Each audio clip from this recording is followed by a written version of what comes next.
You. Mark your calendar now to be there and be heard. Stay tuned to KBLA Talk 1580 for more details.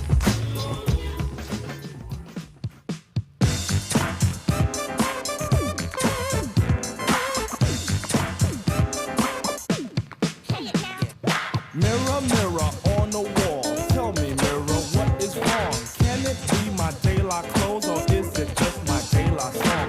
What I do ain't make believe. People say I sit and try, but when it comes to being daylight, it's just me, myself, and I. I have been looking forward to this conversation with social psychologist Robert Livingston about his new text called Play the Game, Change the Game, Leave the Game, Pathways to Black Empowerment, Prosperity, and Joy. Let me, for starters, give you the claim, and then we'll unpack it for the rest of the hour. The claim and the contention is that racism operates like an addiction for so many white people. Hard to admit and even harder to quit. Given their unwillingness to kick the habit, Livingston asks in this book, how then can black people ever attain prosperity and peace of mind despite the enduring presence of racism? And in the text, he reveals three paths: play the game, change the game, leave the game, and that is the frame for this hour. Robert Livingston, an honor, sir, to have you on this program. How are you today? I'm doing well, Tavis. Thanks for having me. It's my great honor to have you on this program. So I've set the frame, and let's work this thing out. For starters, give me the backstory for what pulled you into, what teased you with the notion of writing a book like this. Yeah, well, it surprised even me, Tavis, because, I've spent the last 25 years in the DEI space and, somewhat under the assumption that we had the power to educate people and compel them to do better. And my last book came out in the wake of George Floyd. It was called The Conversation. And it was literally a book about, how to have the conversation about race and racism. And, people would listen and say, wow, that's so interesting. That's fascinating. But after thousands of conversations, it gradually dawned on me that they either weren't listening or they didn't care. And so I sort of arrived at the thesis of the current book really gradually over about 25 years. And that's the space that I'm in now. It may change in 2 or 3 years, but it sort of was a revelation to me that was revealed through the abundance of experience that I had in this space and my scholarship. And my PhD is on this. I'm a race scholar, and I've been doing this at universities for almost 30 years. So that's kind of what led me to the space that I'm in now. That is a damning indictment, and so I'm going to press on this and Okay. ask whether or not there are any other options. They either weren't listening or they don't care. I'm not suggesting you're wrong, but are those the only two options, that they weren't listening or they just don't care? Yeah, there's a third, which is they just can't stop. Um, Ah, yes. yeah, Okay. hence the addiction. Yeah. That's why I pressed on that. I thought that might come out. There Yeah, is another option. there is. There Tell is. me more. Tell me Uh, more. Tell me more. Well, some people would argue, and I had to dive really deep into the whole addiction literature. And let me just say up front that this is an analogy, this is a metaphor, this is not a clinical diagnosis, right? Hmm. What I'm talking about here is not the same as heroin addiction or what they call substance use uh, disorders or dependency on some sort of chemical substance. But a lot of the psychological principles are very similar.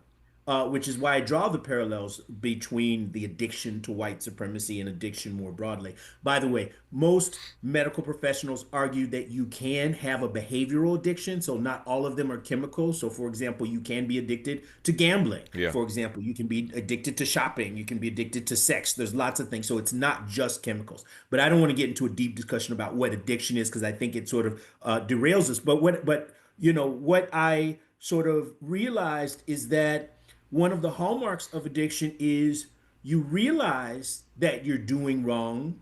You would like to do better. Perhaps you've even tried to stop whatever the compulsive pattern of behavior was, but you just couldn't.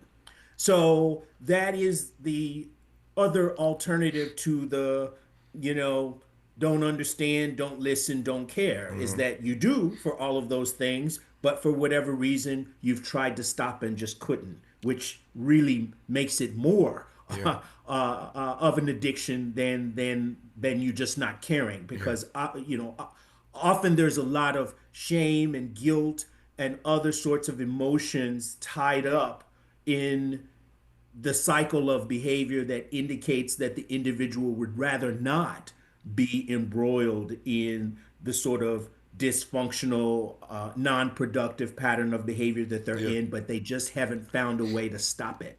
You offered two examples earlier that I want to go back to right quick, Robert Livingston. I have sadly seen with my own eyes, I've watched persons become addicted to gambling. I know how that happens. I've watched folk, sadly, regrettably, become addicted to drugs in my own family, in fact. I know how that happens. When we come forward, I want to pose this question. Let me pose it now and let you respond to it, of course, when we come forward. And I'm glad we got an hour. There's a whole lot in this hour to unpack about this new book. But how does one become addicted to racism? How does one become addicted to white supremacy? If we want to call it an addiction, how does that part happen? Now, I've been around long enough and conducted enough conversations to know that some people have chemical issues, I am told, by experts that make them more susceptible to X, Y, or Z. But that's my fundamental and rudimentary question when we come forward. How does one become addicted to racism? How does one become addicted to white supremacy? The book is called Play the Game, Change the Game, Leave the Game, Pathways to Black Empowerment, Prosperity, and Joy. It is brought to us by the same author who wrote that powerful polemic called The Conversation. His name is Robert Livingston, and I'm honored to have him right now on Tavis Smiley. Generous listening. Charitable listening. It's why everybody wants to talk to Tavis. The conversation continues when we come forward.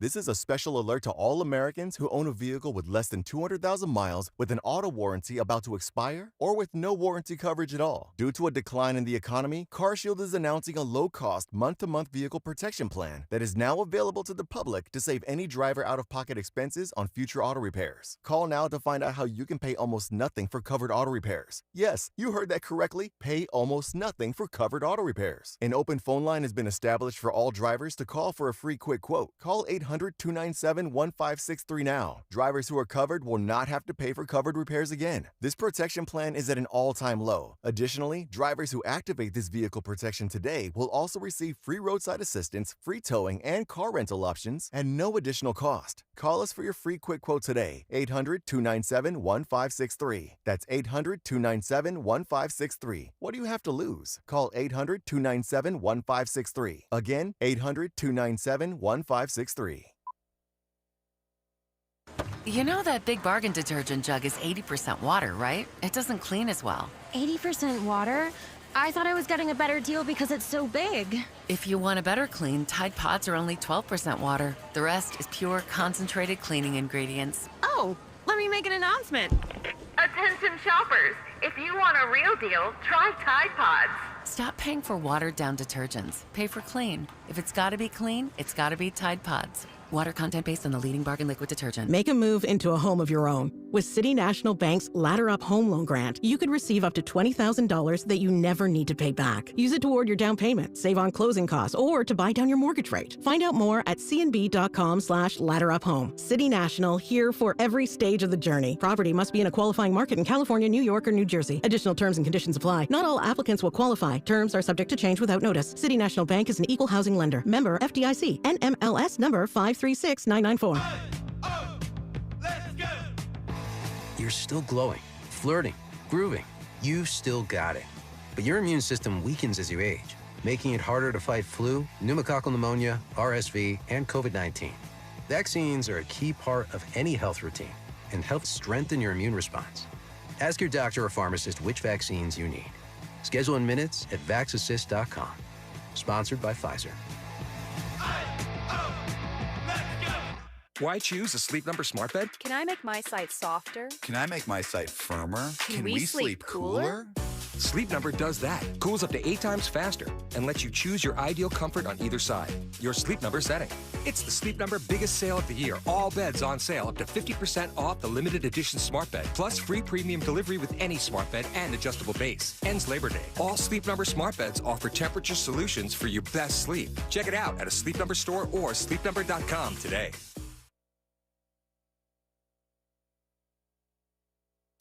Made fresh daily in the Mert Park, Los Angeles, California. You're listening to Tavis Smiley. Tavis Smiley and Robert Livingston, author of the new book, Play the Game, Change the Game, Leave the Game, Pathways to Black Empowerment, Prosperity, and Joy. All right, Robert Livingston, how does one get addicted to racism? How does one become addicted to white supremacy if we see it as an addiction? Yeah, it's a good question, Tavis, and I think it's important to recognize that there are multiple pathways to addiction.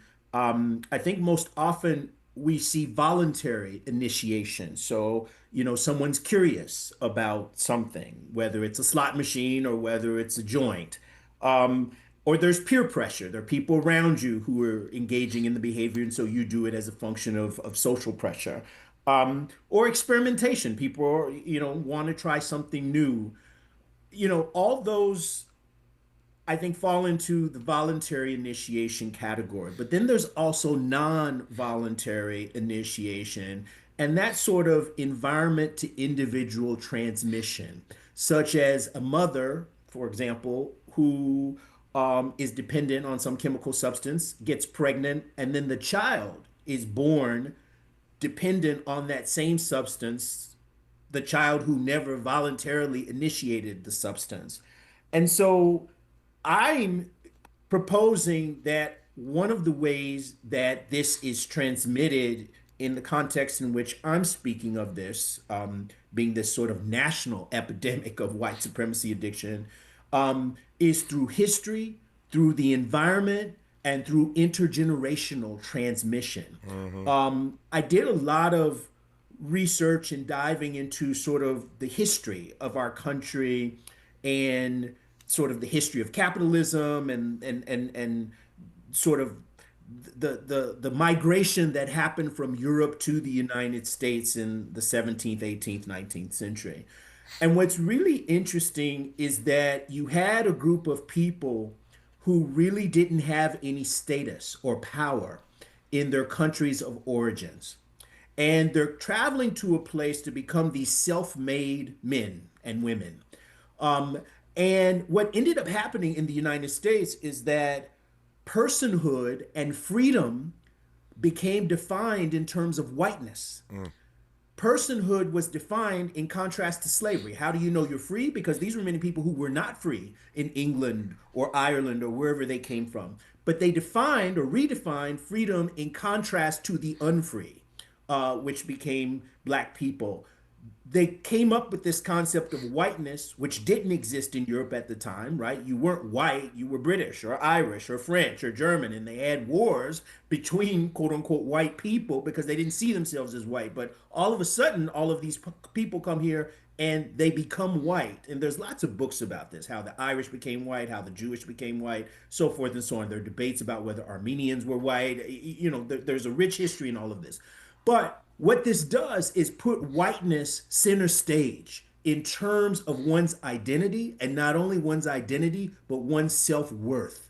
That whiteness becomes this sort of indispensable commodity that defines you as a person, that becomes so deeply embedded in your identity that it's crucial, it's essential to who you are. And that is so embedded. And again, I go into depth in this because we only have an hour. I don't want to take up all the time on this, because one thing that I mentioned in the book is that this is just chapter one. I only spend one chapter talking about white people and their ailments and afflictions and so forth. The other 15 chapters are talking about play the game, change the game, leave the game.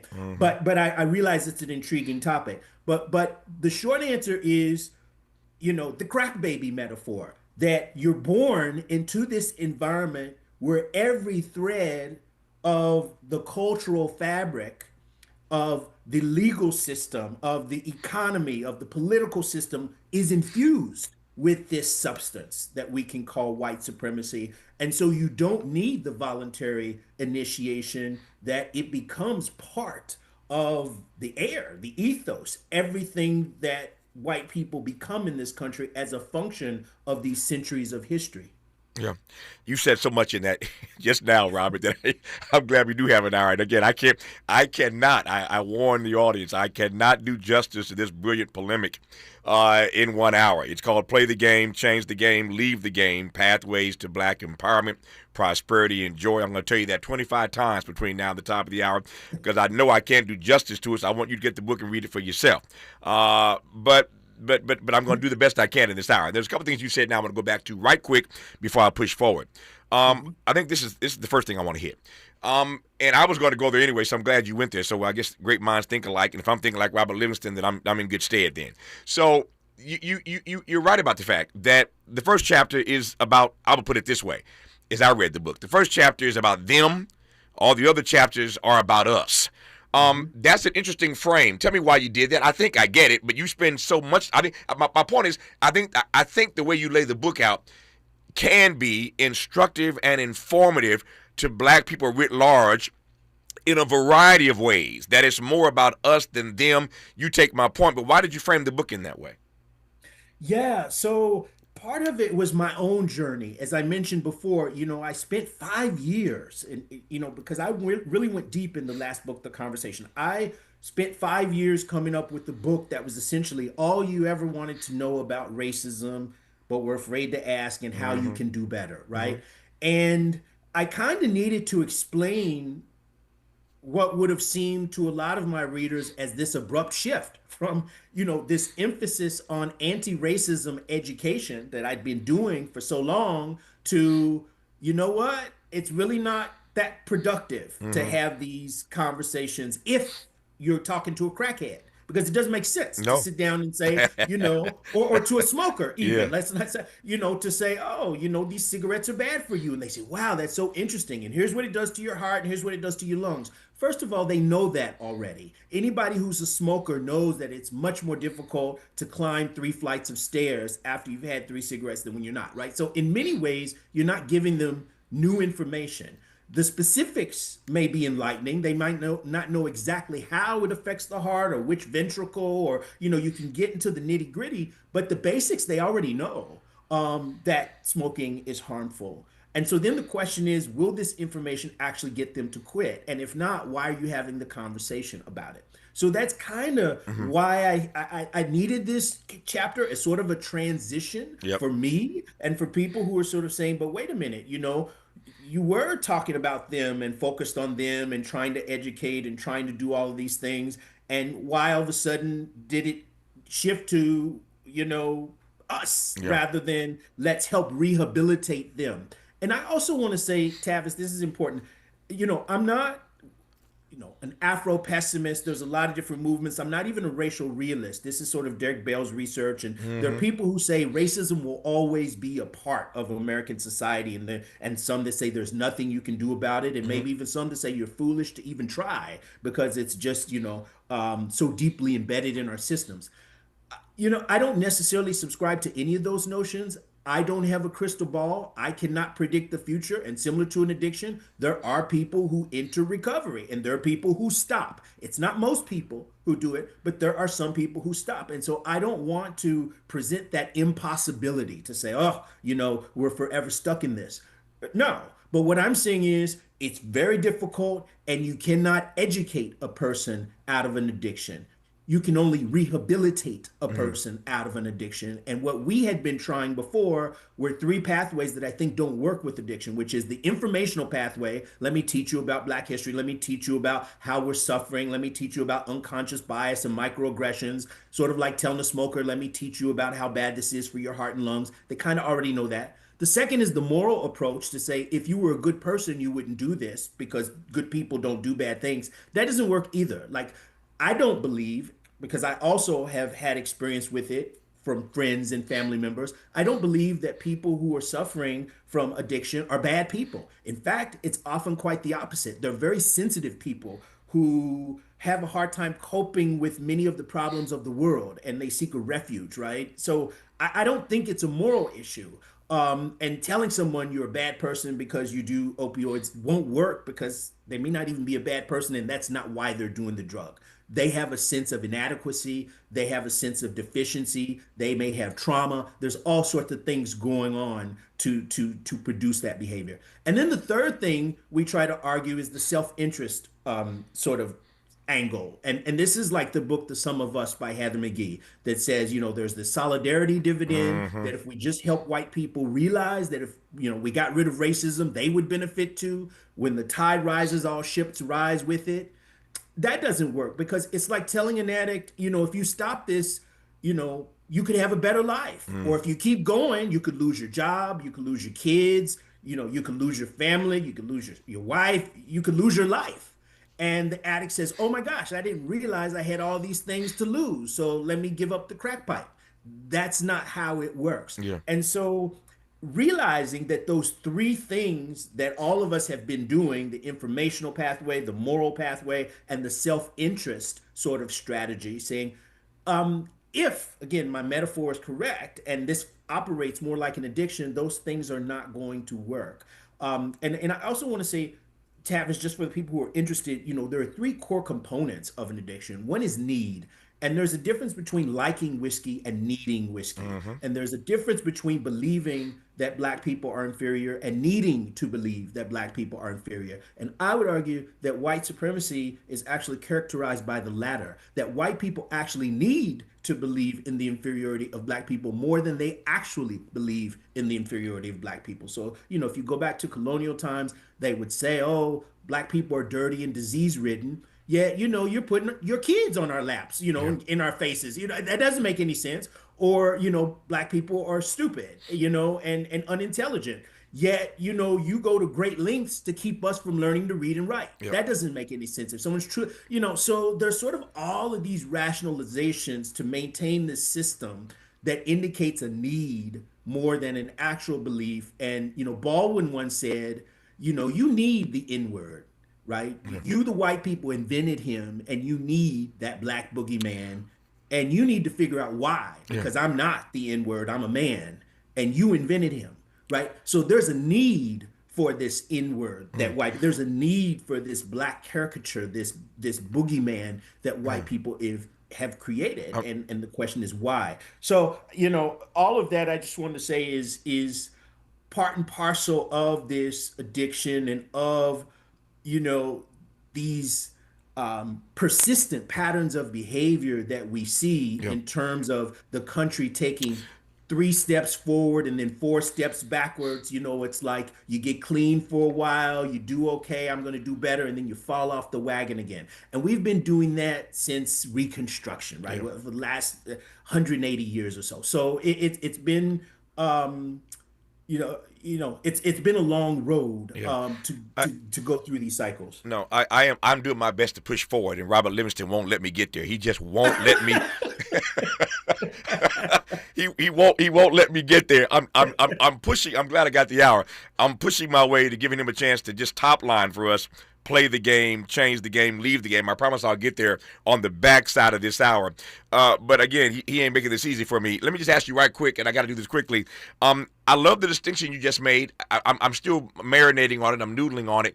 But let me just ask you right quickly, why the need to believe that? Why the need to believe in black inferiority? Because whiteness has no meaning without black inferiority, in much the same way that freedom, at least in the United States, had no meaning without the contrast to slavery, because these are people who weren't free. Right. And so you need the N-word that Baldwin's talking about in order for whiteness to even mean anything. And whiteness needs to mean something because for many white people, it's all they have. Yeah. So you didn't ask this, but just for the record, I'm with Derek Bell and those faces at the bottom of the well. That's who I'm with. And put another way, as you were talking, I also thought not just about Derek Bell, but about Dr. King, who once famously said, as you well know, King's argument was that you can't legislate morality. You cannot legislate morality, which takes me back then to the three constructs that you laid out when you answered the question, how one becomes addicted to racism and white supremacy. You told me history, you told me environment, you told me intergenerational transfer. Now, I can't do nothing about the history. It is what it is. But of those two things, the environment and intergenerational transfer, which one of those developments can I most easily arrest in the years and months to come? Well, it's a great question, but I think there's sort of a disconnect, because I think the etiology of an ailment is really not related, in many ways is not related to the question of whether you can kick it or not, right? So whether you became addicted to crack because you were born from a womb from a person who was addicted to crack, or whether you picked up a pipe and smoked it yourself, I think is sort of irrelevant to the question of whether you can kick that habit or not. And I think the question of whether you can kick it depends on a whole bunch of circumstances. Like, are you really done? Have you hit rock bottom? Like, have you really, there are a lot of things, and there are people who study these kinds of things. What are the factors that compel individuals to finally say, I'm done? And I think that's the question for the country is, when are people finally going to say, we're done with this? These short-term benefits, if you want to call it that, of white supremacy are not, is it worth the long-term shame, the long-term, guilt, the erosion of democracy, the sort of stifling of economic growth? I could get into that. There's like a lot of cons to it. No, I get it. The book is called Play the Game, Change the Game, Leave the Game, Pathways to Black Empowerment, Prosperity, and Joy. As I said earlier, he ain't making it easy for me, and I ain't mad at it. I ain't mad at him. I love the download. But when we come forward, I'm going to push toward these three paths that he reveals in the text. Play the game, change the game, leave the game. You are listening, and I'm glad about it, to Robert Livingston right now on Tavis Smiley. Why does Tavis say, when we come forward? Because he's not going back. And you don't have to go back either. Forward ever, backward never. More of Tavis Smiley when we come forward.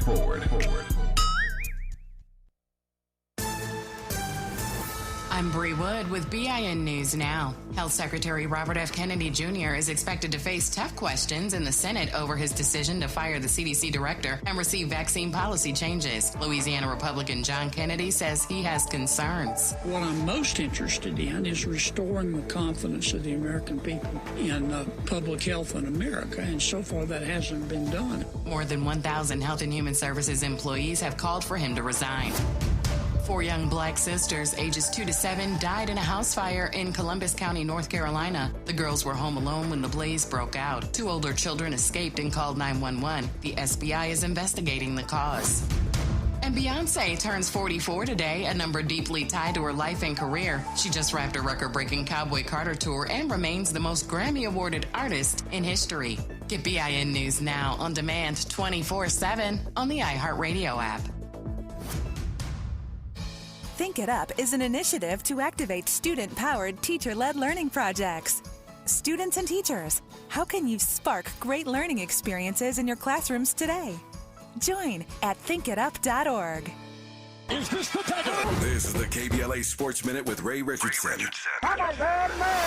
The Clippers have some explaining to do. A report came out late Wednesday claiming Kawhi Leonard was paid $28 million for an endorsement deal with a company that used to be owned by Clippers owner Steve Ballmer. The report said the company filed for bankruptcy in March of this year. Also in the report is verification that Leonard never did any work for the company. The so-called endorsement deal is being viewed as an attempt by Ballmer to bypass the NBA salary cap. If this is true, the $28 million would be additional income for Leonard on top of his 4-year contract that pays him an average of $44 million a year. The Clippers issued a strong statement denying the allegations. The NBA has launched an investigation. The NFL regular season kicks off tonight in Philadelphia. The Dallas Cowboys are in Philly to take on the defending Super Bowl champions.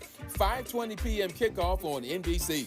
No debates, no speculation, just the info you need. That's your KBLA Sports Minute. I'm Ray Richardson on KBLA Talk 1580.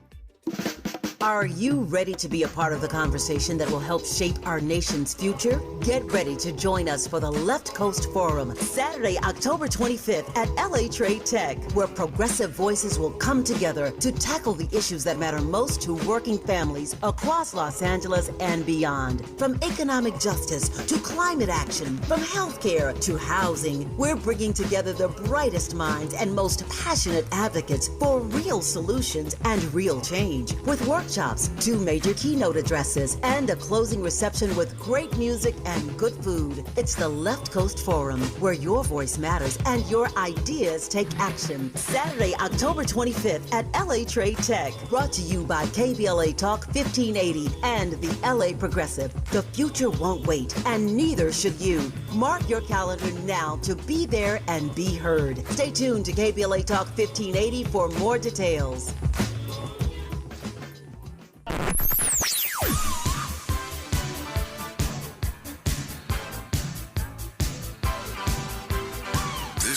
KBLA Talk 1580. Talk radio. That's music to your ears. We're unapologetically progressive. KBLA Talk 1580. Right now, there are young people across the world facing a tough choice. Continue their dream of education or drop out to help their family put food on the table. You can help change their future in a single moment. See how far your support can go at unbound.org. Paid for by government.com. Did you know the United States Mint has issued a new Morgan silver dollar coin in proof condition for the first time? Not only that, they are also minted in 99.9% pure silver for the first time ever in history. Coin experts are calling this an amazing opportunity for anyone that knows the enduring popularity of Morgans. But you must hurry. Only 400,000 of these legal tender silver dollars were issued. These first ever Morgan silver dollars are brand new with stunning mirror-like finish, minted by the iconic San Francisco Mint. Call now and you're guaranteed a new first ever 99.9% pure silver proof Morgan dollar. To learn more, call 1-800-973-9717. If you order now, you will receive a free coin collector bonus pack, a $25 value, free with every order. Call 1-800-973-9717 now to secure your new Morgan silver dollars before they are gone. That's 1-800-973-9717. This is a special alert to all Americans who own a vehicle with less than 200,000 miles with an auto warranty about to expire or with no warranty coverage at all. Due to a decline in the economy, CarShield is announcing a low-cost month-to-month vehicle protection plan that is now available to the public to save any driver out-of-pocket expenses on future auto repairs. Call now to find out how you can pay almost nothing for covered auto repairs. Yes, you heard that correctly. Pay almost nothing for covered auto repairs. An open phone line has been established for all drivers to call for a free quick quote. Call 800-297-1563 now. Drivers who are covered will not have to pay for covered repairs again. This protection plan is at an all-time low. Additionally, drivers who activate this vehicle protection today will also receive free roadside assistance, free towing, and car rental options at no additional cost. Call us for your free quick quote today. 800-297-1563. That's 800-297-1563. What do you have to lose? Call 800-297-1563. Again, 800-297-1563. Do you have $10,000 or more in credit card debt? Are you barely getting by making minimum payments? With credit card debt reaching all-time highs, National Debt Relief is letting everyone know about great debt relief options now available to help people with overwhelming credit card debt. These options may reduce a large portion of your credit card debt. Get a free debt relief consultation when you call 800-211-8833. 800-211-8833. That's 800-211-8833. Let's get back to more of this rich dialogue with Tavis Smiley. Tavis Smiley and sociologist Robert Livingston, who is the author of the new book, Play the Game, Change the Game, Leave the Game, Pathways to Black Empowerment, Prosperity, and Joy. He's also the author of the book, The Conversation. So before I put you on the path to revealing these three paths, play the game, change the game, and leave the game, Robert Livingston, let me just ask you point blank whether or not we can effectively navigate, mitigate, circumvent white supremacy. Is it possible?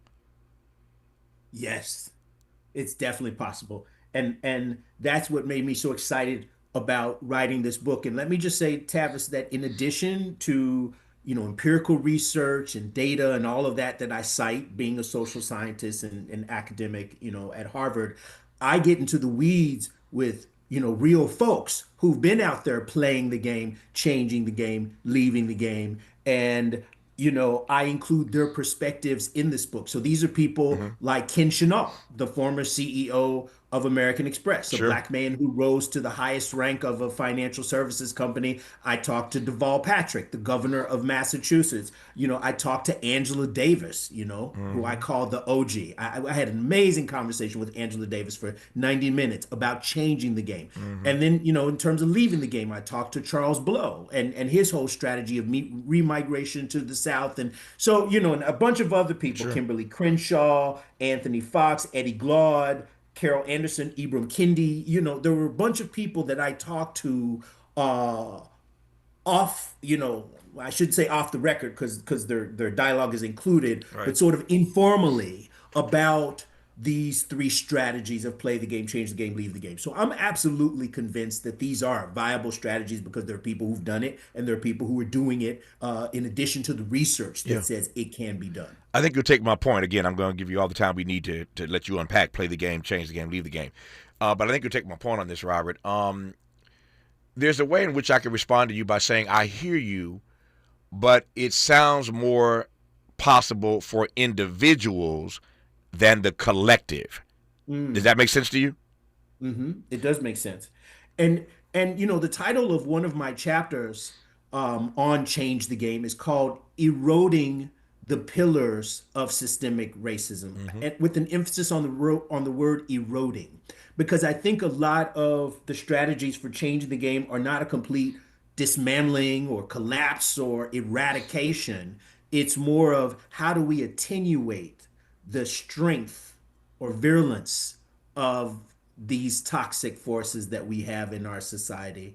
But it's interesting you raise the question because there are people, when I talk to people and I taught a class at Harvard on this to 50 Black professionals, and there are some people say, I'm not going to play the game. I'm either going to try to change it or leave it. And there are people saying, no, you can't change the game. I'm like the Derek Bell. It's always going to be here. So you got to play it or you got to leave. And there are people saying, no, I'm not leaving. So either I'm going to play the game or change. And one of the things I want to start off making crystal clear, Tavis, is the idea that these three pathways are not mutually exclusive. In other words, it's not the case that you have to choose one or the other, that it's either play the game or change the game or leave the game. There are people who play the game, getting a job at McKinsey, for example, for 5 years before they go out and start their own consulting firm, which will be leaving the game, because I talk about the 3 E's of leaving the game: entrepreneurship, enclaves, exodus. But, you could go play the game in corporate America and then leave and create your own thing. Or there are people like James Baldwin who left the game completely, left the United States, moved to France. Du Bois moved to Ghana. There are all kinds of people who leave so that they can change the game, because being offshore allowed him to write some of the most revolutionary work that he did, without the pressure of the FBI and the CIA looking over your shoulder. So I just want people to know that this is a dynamic thing, that I'm talking about what Black people can do, not what they should do. I'm not saying you should play the game or change the game or leave the game. Yeah. These are 3 different categories of options that we have for dealing with this persistent and intractable force of white supremacy that exists in society. I only asked that question because one of the things that just annoys me, unnerves me, and I can't handle it. And I've heard it more times than I can count, as have you, Robert Livingston, and that is this notion that when white people want to make the point that racism is not as real as rain, they will point to individual successes that Negroes have had. and nobody focuses on the collective, right? And so it is possible, clearly, for some of the persons you have talked to for this text, Ken Chenault being one of them, it is possible for certain Black people to avoid the worst part of racism, the worst parts of white supremacy. It's always ever present, as far as I'm concerned. But there are ways to escape a lot of that for the individual. For the collective, not so much, and that's why I pose that, because it churns. It makes me churn when I have people say to me, "Well, racism isn't real. Look at Robert Livingston. Look at Denzel Washington. Look at Oh, stop it, man." So anyway, I digress on that. All right, I want to spend the rest. It's my pet peeve as well, and I just want to make clear. I make it clear on page 2 of the introduction to say, if white people are reading this book, well, first of all, I say this is a book written for my people. That's It's right. a book written for Black people. But if white people are reading it, 2 things you have to know. One is whiteness is not centered. I talk about you for 1 chapter and then I move on. And the second is racism is treated as a systemic rather than an individual thing. And even the racism, even the whole addiction metaphor, not to get back to that, because white person might say, well, hey, I'm an individual. No. There are all these systemic factors that shape your mentality and what you think. So we're on the same page in terms of that. And throughout the book, I treat racism as a systemic phenomenon and not an individual thing. All right, watching my clock, let me do it this way. When we come forward, I'm going to let Robert Livingston take the rest of this hour to talk about these 3 paths. He's already said that it is, in fact, possible. I asked him point blank, is it possible to effectively navigate, mitigate, and circumvent white supremacy? He said yes. Well, he's going to prove that to us when we come forward with these 3 paths: play the game, change the game, leave the game. It's all Robert Livingston when we come forward on Tavis Smiley. Hope, agency, dignity. This is Tavis Smiley. Can you dig it? Come on! With a KBLA Talk 1580 editorial, I'm Dr. Nicolai Corte. Let's preserve Black land stories before they're lost forever. I want to personally invite you to be a part of something historic. As journalist in residence for the Black Land Lost Narrative Archive Project, I've joined forces with powerhouse attorney and social justice champion George Fothery, the man who helped make history by delivering justice to the Bruce family in Manhattan Beach, securing the first known return of land unjustly taken from Black owners by a local government. That victory was monumental, but it was just the beginning. For generations, Black families have acquired land through grit, faith, and determination, only to lose it through violence, legal loopholes, forced sales, and systematic racism. What's been taken goes far beyond dirt and deeds. It's the erasure of wealth, identity, and legacy. That's why we've launched the Black Land Lost Narrative Archive Project, a national effort to collect, protect, and preserve the stories of Black land lost before they're buried, forgotten, or erased altogether. Because there's power in telling Black stories, there is resistance in remembering, and there's justice in being seen and heard. This is where you come in. We're inviting you to be a part of this historic Black narrative archive. If you or someone you know has experienced land loss, displacement, or forced property sales, your story deserves to be heard and remembered.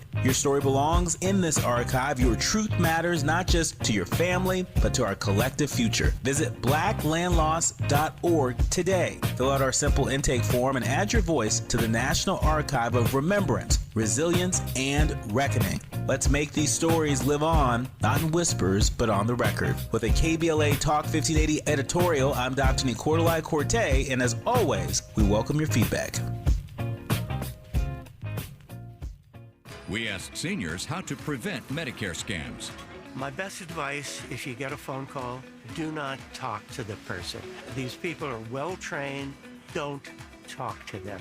They don't know me. They're just trying to scam me. Don't be fooled. Hang up. Just hang up. Never give out your Medicare number. They're going to get your number to put in a false claim. If I get a call from someone, I don't pick up the phone. And should I pick up the phone and they ask for information, then I hang up. How do you detect Medicare fraud? Just like I check my credit card statements, I check my Medicare statements monthly. Scammers can get a hold of your number, order medical devices through your account, and you're not even going to know about it if you don't look at your statement. Check your statement every month. If you get your statement and you see something that you know you did not have done, you report it. Call your senior Medicare Patrol. To report Medicare fraud, call the Senior Medicare Patrol at 855-613-7080. Sometimes he fails at fitting in, but we're okay with that. You're inside the Tavis Smiley Show. You are indeed with Robert Livingston, author of the book Play the Game, Change the Game, Leave the Game, Pathways to Black Empowerment, Prosperity, and Joy. I told you 50 minutes ago I couldn't do justice to this text in 1 hour. I cannot, but in the time I have left, we're going to walk through these three pathways. It's all yours, Robert. Talk to me for a few moments here about Play the Game. I will. So play the game. I think the very first question is, to what end are you playing the game? And I talk about three different types of people. Enablers, who are sort of looking to assimilate. They are complicit in white supremacy. You know, I name people and sort of give the disclaimer that I don't know these people, but I ask people who would be an enabler. The name Clarence Thomas came up as an example of an enabler. Then we have climbers. These are people who behave in an individualistic way. They're just trying to get theirs. They're not really concerned about the community as a whole. And then we have lifters. So I've got enablers, climbers, and lifters. Most of what I focus on in the book are lifters. So these are people who are looking to excel and achieve, but also uplift the community. And I mean uplift in the 21st century way, not the 20th century way of, you know, correcting defective people. There's a whole history of that. That's not how I mean it. I mean it by simply lending a hand to your brother or them lending a hand to you, and us sort of working together in a fashion that creates solidarity and raises the entire community rather than one individual. So then the question is, how do you play the game? And again, I wrote whole chapters on this. So there's 100 pages or more on playing the game. But I talk about doing the dance and, you know, the whole sort of choreography that we as Black people and people from all marginalized groups have to go through when we're in mainstream organizations, when we're operating in an environment where the rules were not created for us. And there's a lot of research on what's called covering. This is Kenji Yoshino's work, who's at NYU, on dialing down your ethnicity. And that can mean lots of things. It can be code switching in terms of how you speak. It can be whether you wear your hair natural or you press your hair. It can be not raising your voice. You know, there's a lot of research on this. And, you know, even Michelle Obama now wearing her hair in braids and locks, whereas when she was first lady, she, you know, tended to straighten her hair. That would be an example of sort of doing the dance. And we all do the dance, and we all sort of, you know, adapt our behavior when we enter these mainstream environments. But then I also talk about authenticity and the value of authenticity. And I talked to a lot of these leaders, and they said that a lot of their power was in not dialing it down at certain points at least. And so there's research on that. So I talk about the research on so-called strategic authenticity. I talk about twice as good, yet half as far. So how do you raise your level of competence? And by competence, I divide it into mastery versus performance. Those are two different things. So performance in a Spanish class might be I get an A on the test. Mastery might be I learn to speak the language fluently. Those two things are correlated, but they're not one and the same. And I talk about how we benefit from high levels of mastery and performance. I talk about the crucial role of social networks. A lot of people don't want to schmooze and network. They see it as being dirty. There's a lot of research on the difference between instrumental networking and more communal types of networking organically. You know, I met someone at the water cooler versus I put an ad online to meet a partner, right?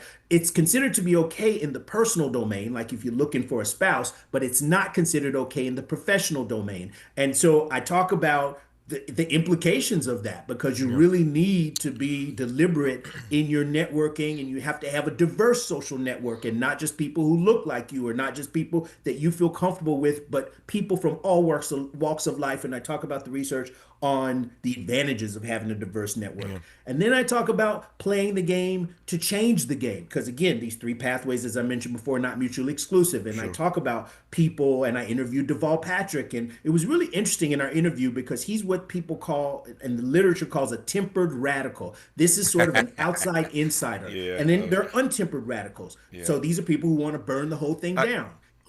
Yeah. No. I'm watching my clock here. When we come forward, I'm glad you went there. I was laughing because I wanted to ask you about tempered radicals. And my question for Robert when we come forward is whether or not we all have to become tempered radicals to make it, certainly in corporate America. Do you have to become a tempered radical? We'll pose that question and give him a chance to sound off very briefly on Change the Game and Leave the Game, so you get a sense of the full frame before you get the book. We'll do that when we come forward in our remaining moments with Robert Livingston on Tavis Smiley. What's your quarrel with the world? You're listening to Tavis Smiley.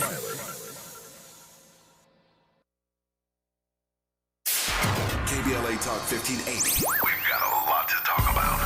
KBLA Talk 1580, connecting you with services and solutions. The Autopsy Initiative provides a second autopsy free of charge for victims' families who have lost their loved ones due to a police-related death. The services offered through the initiative include the completion of a second autopsy, disclosure of preliminary findings, and a final autopsy report. A police-related death is when an individual is harmed by police officers using deadly force, which results in an individual's death. Police-related death includes in-custody deaths, including those that arise during contact with law enforcement officers during arrest, pursuit, booking, transport, or incarceration. The Autopsy Initiative has a team of board-certified pathologists on call. An autopsy request may be completed by anyone with a close relationship with the victim, which may include the victim's spouse, partner, relative, close friend, or lawyer. To request a free second autopsy for a victim of police violence, please visit knowyourrightscamp.com. That's knowyourrightscamp.com. Then click on Autopsy, then click on Request. At KBLA, we believe in justice for victims of police violence. We say their names, and we don't black down. This is a community call to action from KBLA Talk 1580. I can't believe how spotless my floors look after using the Swiffer Power Mop. No more dragging around a heavy mop and messy bucket. Now I get the same deep clean without all the work. Thanks to the powerful solution and scrubbing pad of the Swiffer Power Mop, dirt and grime don't stand a chance, and I don't break a sweat. Mic drop. Mop drop. Swiffer Power Mop. Swiffer Power Mop. A smarter way to mop.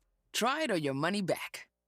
If you're like me, 60 and retired, making ends meet, especially here at the supermarket and drugstore, is tough. I'm so blessed to have found benefitscheckup.org. It's a free and confidential website from the National Council on Aging that connected me to $1,200 a year in programs that help pay for food, medicine, utilities, and more. Maybe it can help you. benefitscheckup.org.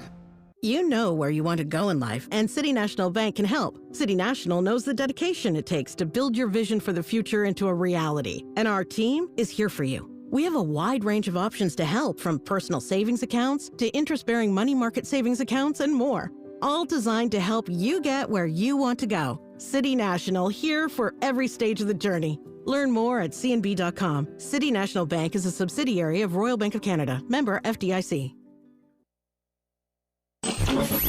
Freedom is an endless meeting. So let's get back to it with Tavis Smiley. There is more breaking news, as there seems to be every day on this program. Speaking of tempered radicals and untempered radicals, and how do you have to play the game, and even when you play the game, you still got to deal with them changing the rules of the game. The Justice Department has just opened a criminal inquiry into Lisa Cook, the sister at the Fed. They're not stopping. Donald Trump wants her out, and now they've opened a criminal investigation into Lisa Cook. That's how badly they want this sister out of the Fed. I've only got 4 minutes left in this conversation, Robert. Let me ask you right quick, given that breaking news. Tempered radicals, is that what we have to become to try to make it? And even if we become tempered radicals, look what they're doing to Lisa Cook right now. That's right. And the irony of it all and the hypocrisy of it is galling. That could be another hour. Right. Absolutely. Absolutely. Just of that. But anyway, it's a game, and there are people who play it ruthlessly, and we see the results of that. But what I would say is no, that's not the only way. And in the book, I talk about the pathways for untempered radicals, and my favorite, which is the path to autonomy. Yes. I talk a lot about my family and growing up in the neighborhood where I grew up, but my parents were entrepreneurs, and I saw the power of Black entrepreneurship and how you really didn't have to answer to anybody. And in the book, I tell the story about, us going to a car dealership when I was 9 years old, and my mother goes in, and this white salesman comes up and he says, ma'am, do you have any questions? And she says, yeah, I have one question. Do you have any Black salespeople?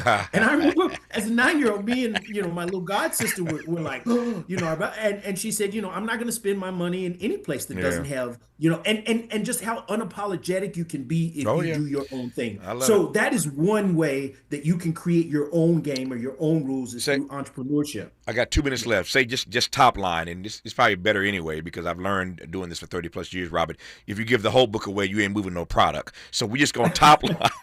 You went deep on play the game. Just top line in 2 minutes, literally. Top line, change the game. Top line, leave the game. Change the game. You can do it as an individual. You can do it as collective, boycotts and that kind of thing. You can do it as an institution. There are institutions like 110, finding good jobs for 1 million brothers and sisters without a college degree. There are organizations like Vote ER that's getting people to vote from the emergency room. I talk about lots of examples of change the game. Leave the game.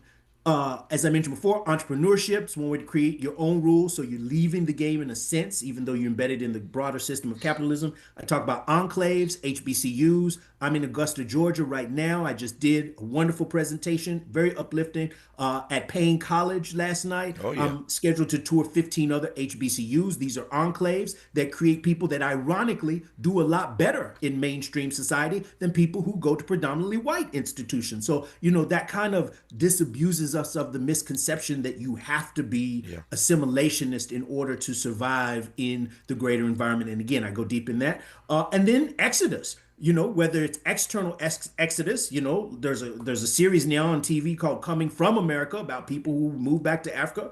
I talk about Charles Blow's theory of moving to the South so we can take over the political systems there in the South. There's a whole theory.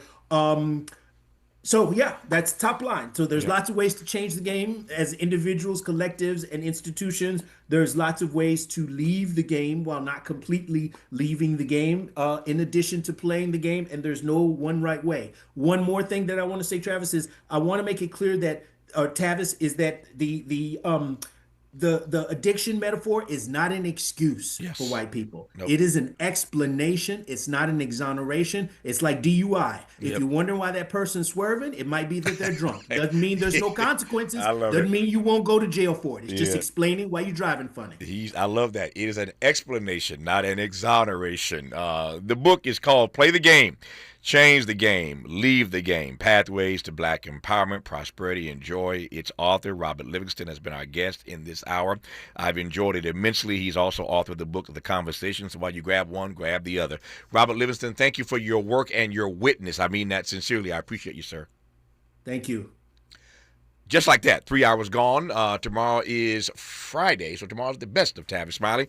Lots of great stuff to choose from this week. I don't know what we're going to reprise tomorrow, but it should be a great day tomorrow on the best of Tavis Smiley. Until then, thanks for tuning in, and as always, keep the faith.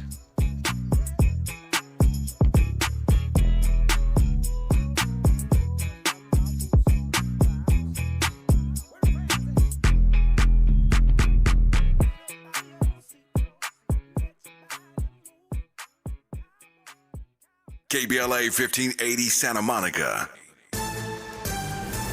I'm Bree Wood with BIN News Now. Health Secretary Robert F. Kennedy Jr. is expected to face tough questions in the Senate over his decision to fire the CDC director and receive vaccine policy changes. Louisiana Republican John Kennedy says he has concerns. What I'm most interested in is restoring the confidence of the American people in public health in America, and so far that hasn't been done. More than 1,000 Health and Human Services employees have called for him to resign. 4 young black sisters, ages 2 to 7, died in a house fire in Columbus County, North Carolina. The girls were home alone when the blaze broke out. 2 older children escaped and called 911. The SBI is investigating the cause. And Beyonce turns 44 today, a number deeply tied to her life and career. She just wrapped a record-breaking Cowboy Carter tour and remains the most Grammy-awarded artist in history. Get BIN News now on demand 24/7 on the iHeartRadio app. Think It Up is an initiative to activate student-powered, teacher-led learning projects.